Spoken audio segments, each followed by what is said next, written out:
ପାଦରେ ଆଘାତ ଲାଗିଲେ ମଣିଷ ଚାଲିବା ଶିଖିଯାଏ।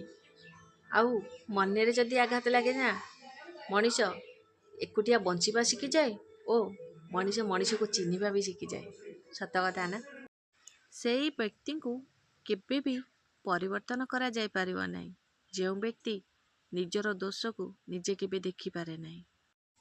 ମୋତେ ଖରାପ ଭାବୁଥିବା ଲୋକଙ୍କୁ ନା ମୁଁ ବେଶୀ ପସନ୍ଦ କରେ। କାହିଁକି ଜାଣିଛନ୍ତି?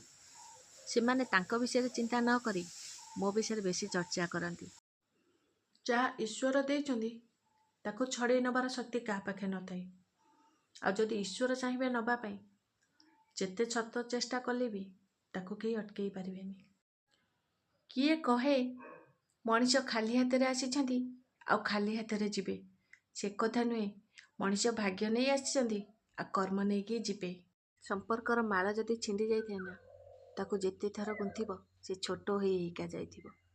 କାହିଁକି ନା ସମ୍ପର୍କର ଭାବନାର ଯେଉଁ ଛୋଟ ଛୋଟ ମୋତି ଥାଏ ନା, ସେଥିରୁ କିଛି ହଜି ଯାଇଥାଏ।